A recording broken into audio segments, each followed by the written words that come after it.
Let's now talk about discuss the topic about curvilinear motion. So last time ang pinag-usapan natin is rectilinear motion, wherein the object or the particle is moving along a straight path. Now, ang pag-usapan naman natin is when the particle is subjected to a circular or curvilinear path.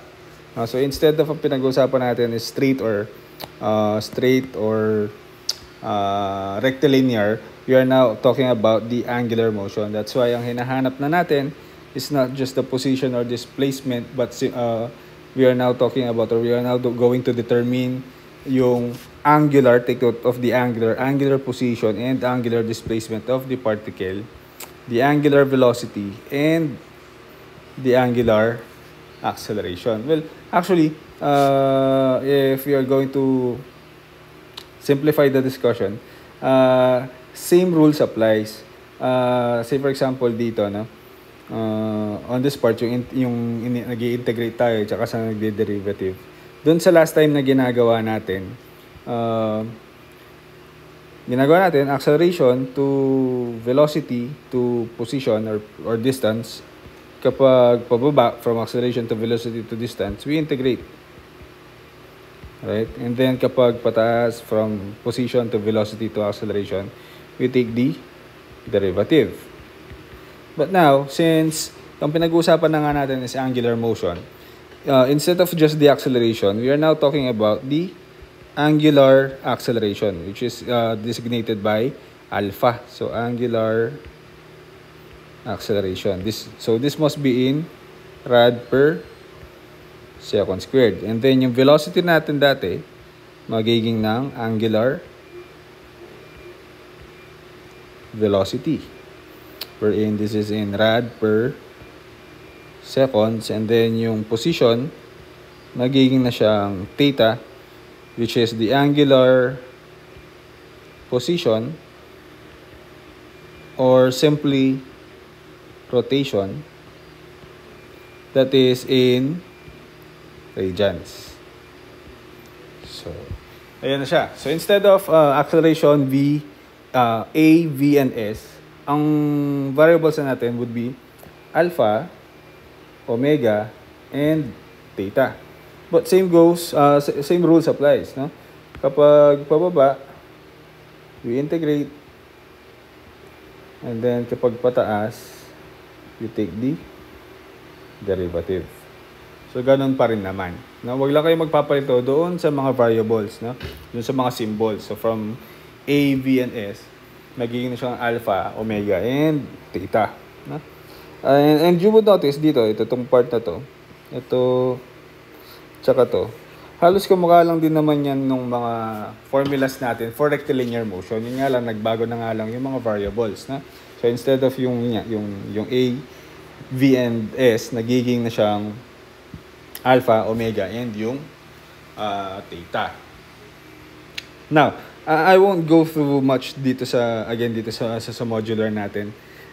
Sa module natin, basahin nyo na lang yung mga specific na definitions ng mga terms. I'll just go through straight doon sa mga formulas natin, no? So for curvilinear motion,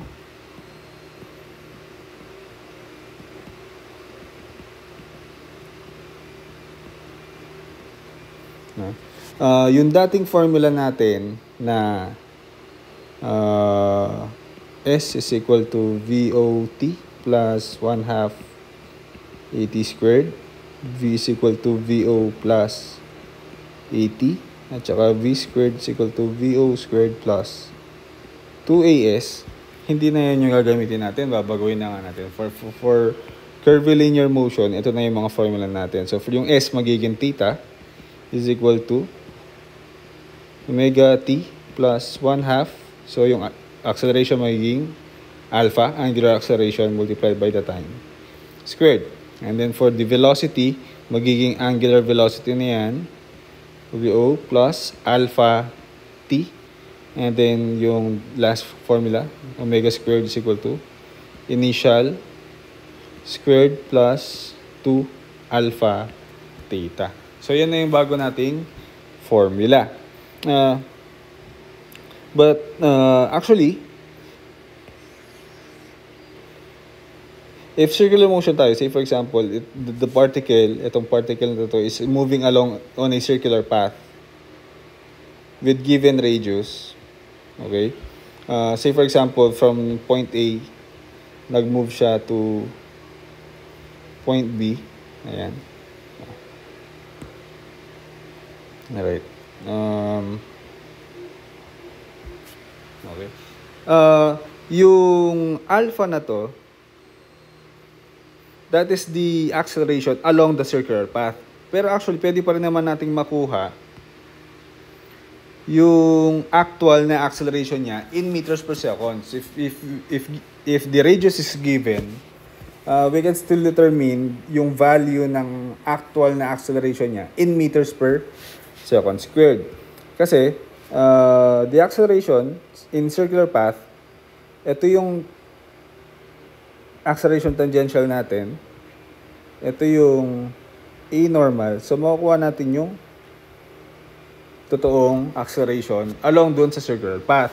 But we can only do this by component. So kailangan natin makuha yung value ni A normal tsaka ni A tangential. Same goes with the velocity.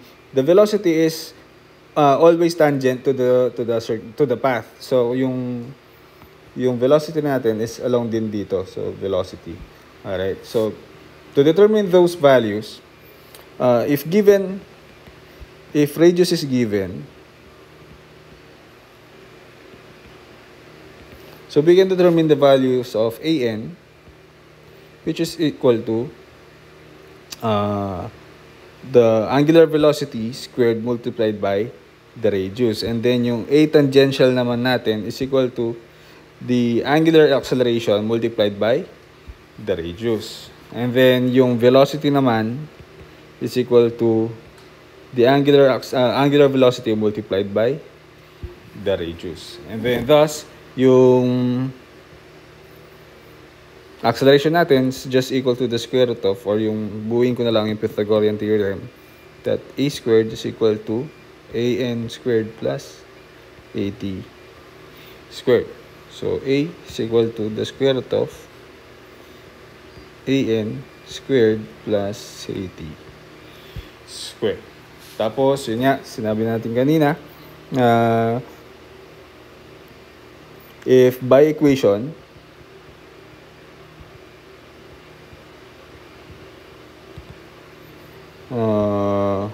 from angular acceleration to angular velocity to angular position or rotation, kapag pababa, we integrate, and then kapag pataas, we take the derivative. Ayun lang naman yung lagi niyong tatandaan when dealing with curvilinear motion. No? So basically, yan lang naman yung mga gagamitin natin na formula. So para mas ma-appreciate, mag-sample problem tayo. Burahin ko na muna to.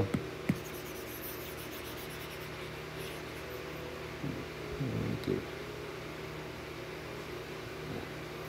So, a cord is wrapped around the wheel, which is initially at rest, when theta is equal to 0. If a force is applied to the cord and gives it an acceleration of A is equal to 4t in meters per second squared, where t is in seconds, determine as a function of time the angular velocity of the wheel and the angular position of line OP in radians. So, ang sabi niya, nag-apply daw ng force dito sa wheel natin so that the wheel will now accelerate.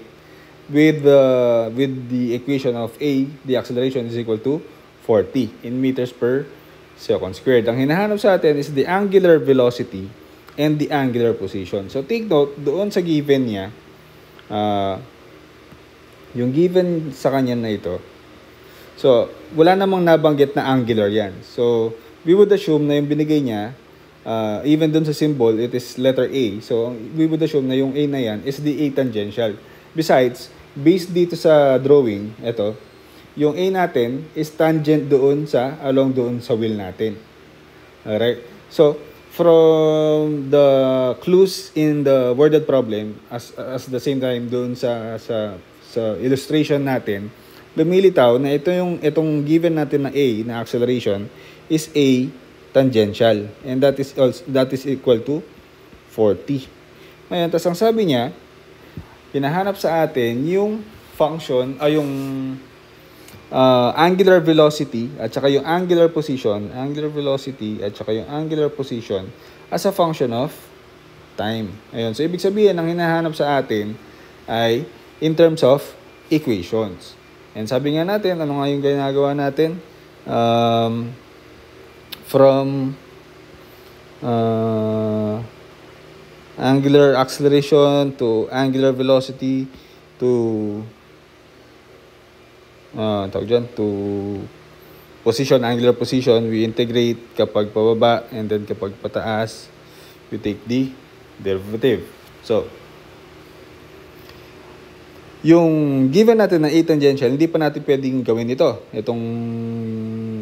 Itong alpha to omega to theta. Kasi nga, ang given sa atin is tangential. Kailangan mo natin i-convert natin yan ng alpha. So, paano natin i-convert ng alpha? So, based doon sa binigay ko na formula, ayun, alpha, ito,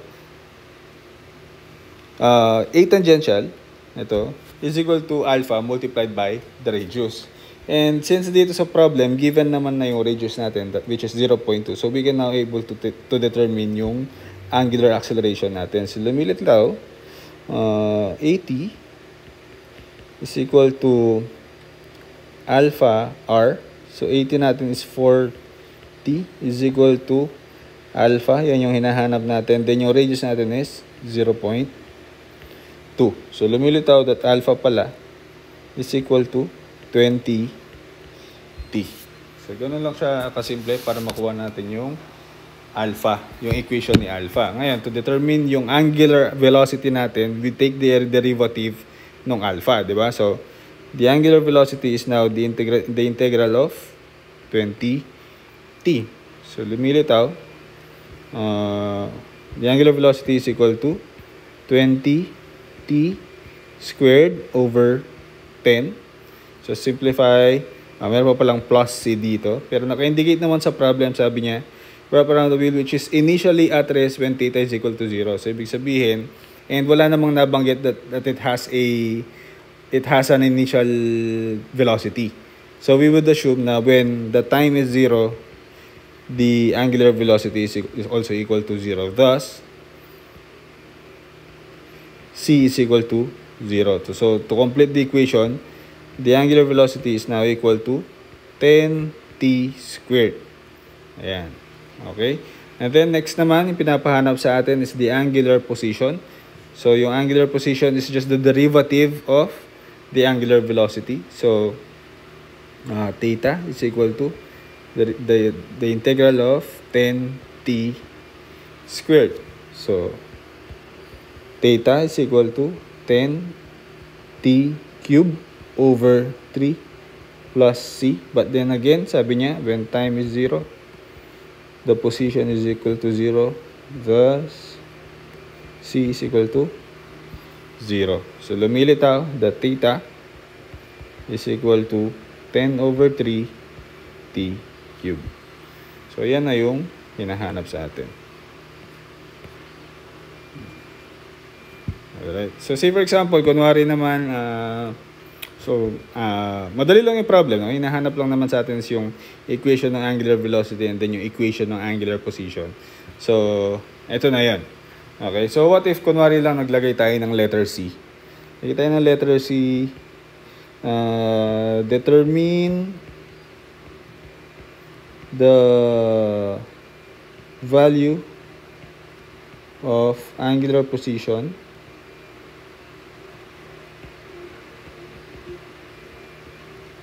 after, say, kunwari lang 3 seconds. Okay, so ang gagawin mo lang naman is substitute the value of time, 3 seconds, dun sa equation ng position natin. So, theta is equal to 10 over 3 times 3 cube. Alright, so makakancel yung isang, ito magiging squared, makakancel yung nasa baba. So, 3 squared is 9. So, 9 times 10, theta is equal to 90 rad. So, yun. So kung sakaling magpahanap ng value, you just substitute the time doon sa equation na nakuha mo. So makuha natin yung sagot. So, and so that's it for sample number 1.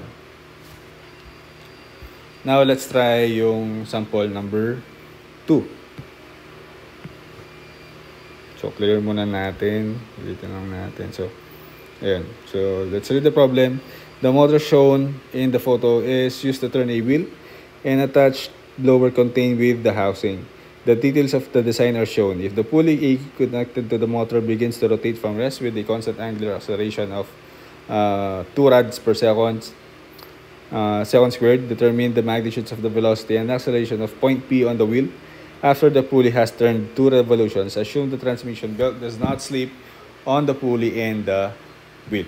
So sabi niya, meron tayong dalawang parts. Meron tayong pulley. Ito yun. Alright. And then yung wheel. Ito yung wheel. Okay. Tapos meron siyang binigay na given. Meron daw tayo na sabi niya, the system will act as a pulley system. Na as the motor rotates, which is yung nasa pulley, yung nasa taas, papaigutin niya yung wheel. Alright? And then sabi niya that from rest, binigay na yun, from rest, meron daw tayong constant angular acceleration doon sa pulley. Ayan, sabi niya alpha A. So ito yun, alpha A sa pulley. Alright? Ito yun. So, sulat natin. So meron tayong given na alpha A is equal to 2 rads per second squared. Tapos, meron pa siyang binigay dito. Sabi niya, determine the magnitudes of the velocity and acceleration of point P on the wheel after the pulley has turned 2 revolutions. So, ibig sabihin, yung pulley daw ay umikot ng 2 revolutions. So, meron tayong theta A. Yung theta A natin, umikot daw siya ng 2 revolutions. Pero take note, we are dealing with angular motion. Dapat ang unit natin is in radian. So, we know that yung 2 revolutions na yan is also equal to 2 times 2 pi. So, lumilitaw that theta A is equal to 4 pi rads. Okay? Ang hinahanap sa atin, sulat natin yung required sa atin is that hanapin natin yung magnitudes of velocity and acceleration. Velocity and acceleration of point P on the wheel after the pulley has turned 2 revolutions. Assume the transmission belt does not slip. So, ibig sabihin, hindi daw nag-i-slide. So, wala tayong losses. Alright? So, sasabi niya doon sa problem, determine the magnitudes of the velocity and acceleration. Walang nabanggit na angular. So, hindi pala angular velocity, hindi angular acceleration. Ang hinahanap is literal na velocity and acceleration ng point P, which is, ayun. Ito yun yung point P. Ito yung point P. Okay? Ayun yung point P. So, hinahanap natin yung mismong acceleration, yung in terms of meters per second squared, at saka yung velocity niya na in terms of meters per second. So, paano natin gagawin yan? Think that the system is acting as a pulley system. Hinahanap sa atin is yung dito sa wheel, yung hinahanap sa atin. So, yung required natin is VB and acceleration B. Since it is a pulley system,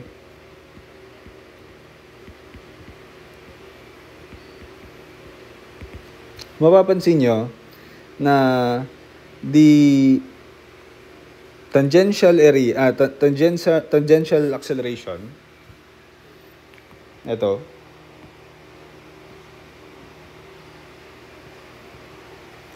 since it is along the rope, alright, yung tangential natin are equal. Since it is a pulley system, single pulley system lang sila. Directly, yung pulley natin is in pulley system with the wheel. So, lumilitaw that ATA and A tangential B are equal. Ayan. So, if that's the case, lumilitaw ATA is equal to ATB. So, lumilitaw that alpha A, RA is equal to alpha B RB. Kasi nga, di ba, yung formula natin is that A tangential is equal to alpha R. So, if you are to substitute the values, meron tayong given na alpha A. So, 2 times yung radius ng A, which is 0.15, is equal to alpha B, hindi pa natin alam, multiplied by yung radius ng B, which is 0.4.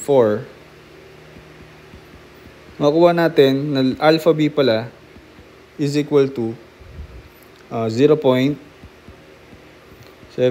rad per seconds. Yun. Okay. Pero, take note, hindi pa yan yung kailangan natin. Alpha B yan. Ang hinahanap natin is AB, the acceleration in meters per second squared. This is in rads per second squared. So, para makuha natin yun, kailangan mabuo muna natin yung para makumpleto natin to, kailangan natin yung A tangential at saka yung A normal para makuha natin yung A. Okay? So, yung A tangential, madali natin makuha kasi ito na yun eh. So, since yung ATB natin yung is equal to ATA, it's just equal to 2 times 0.15 or yung 0.75 times 0.4. So, lumilitaw that yung A tangential natin is equal to 0.30 meters per second squared, tangential. So, para makuha natin yung complete details para makuha natin yung A, meron na tayong A tangential, pero kailangan pa natin makuha yung A normal dun sa B. Okay, which is the formula is omega B multiplied by radius of B. Meron na tayong radius, given naman yan, that is 0.4, pero wala pa tayo nung angular velocity nung point B. One more thing, kulang yung details natin to solve for the angular velocity dito kay point B or dito sa wheel B, no? Meron tayong given yung distance or yung revolutions or rotation nung alpha A or nung pulley, yun dun sa point A. Okay? So meron tayong angular acceleration, tapos the angular acceleration na yon ay nangyari daw sa loob ng pag-andar niya ng 2 revolutions. So, take note, since this is a pulley system, kung gaano katagal gumagalaw yung pulley natin, ganun din lang din naman katagal kung yung pag-ikot nung wheel. Sabay lang naman sila. So, lumilitaw na dapat yung time ni A ay equal lang din sa time ni B. So, sabihin na lang natin na yan ay time. Tanggalin ko na yung subscript na A or B since equal lang din naman sila. So, kailangan malaman ko muna yung T. Tapos yung T na yun, gagamitin ko later on doon sa kay wheel natin para magkaroon tayo ng extra information to solve for the angular velocity. So, to determine yung time, using yung information galing doon sa pulley, so focus muna tayo sa pulley, lumilitaw, we can use the formula na meron tayong distance, meron tayong acceleration, and then wala tayong final velocity, but we know na yung initial velocity natin is 0. So we can use yung formula na when theta is equal to omega O t plus 1/2 alpha t squared. Tapos yung initial natin is equal to 0. Tapos yung alpha A natin or yung theta A natin is 2 revolutions or also equal to 4 pi. Ayan. Equal to 0 plus 1/2 yung alpha A natin na 2 rads per seconds t squared. So from there, makuha natin, makacancel lang yung 2. So, lumilitaw pala that time pala is equal to 3.54491 seconds. Yun. Okay? So, ngayon, dahil may time ka na, pwede tayong bumalik kay pulley B. We would like to determine yung value nung yung value nitong angular velocity b. So hanap tayo ng formula. Isipin natin yung formula na merong time, merong final velocity, and then meron ding alpha, since meron naman na tayong alpha b, yung 0.75. So ano yung formula na yon? So pwede natin gamitin WB is equal to WO for B plus alpha T. Nalagay ko yung B din dito. B T. Ayan. So makalaman natin yung WB dyan. WB or the angular velocity B multiplied by must be equal to, initial natin still 0, plus 0.75 multiplied by the time na nakuha natin na 3.54491. So lumilitaw, so this is 0. So lumilitaw that the angular velocity B pala is equal to 681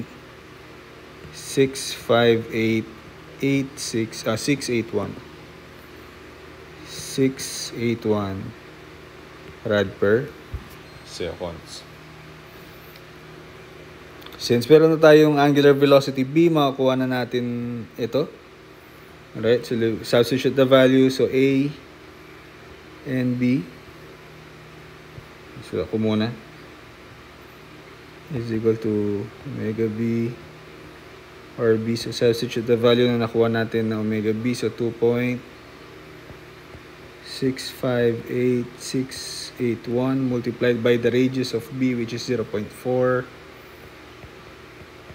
So lumitaw A and B is equal to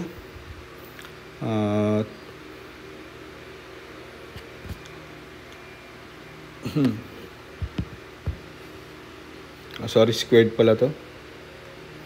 Squared. Nakalimutan. Squared. Alright. So ayan. So squared. So lilitaw that A normal for the wheel is equal to 2.827433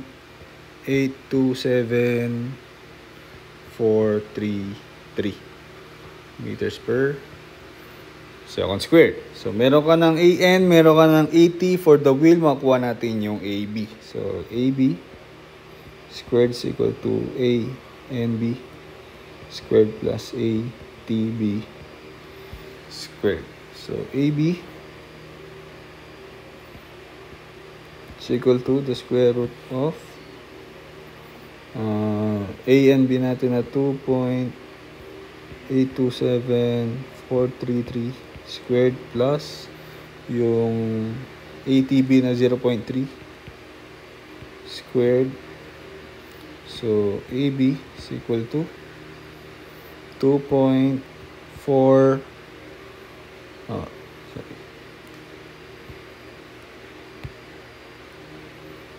2.8433 meters per second squared. Alright. So next naman, ang hinahanap sa atin, anong ulit hinahanap sa atin? AB. So ayun, nakuha natin yung AB. Next naman yung VB. So VB, formula for VB is equal to omega B times RB. So VB is equal to ito pa rin naman, ayan, 2.658681 multiplied by 0.4. So VB is equal to 1.063472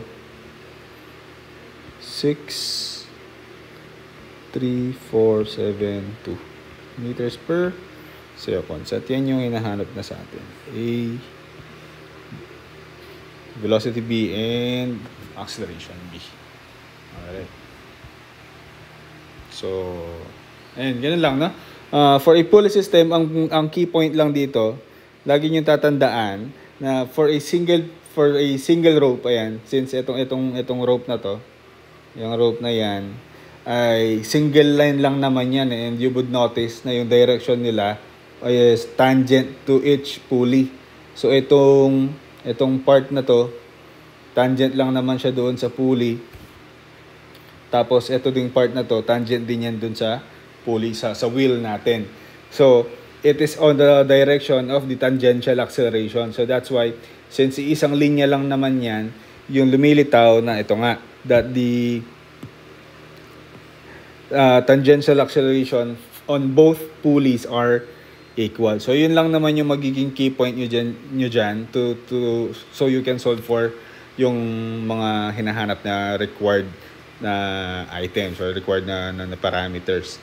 I will upload your problem sets on your Canvas, so abangan nyo na lang.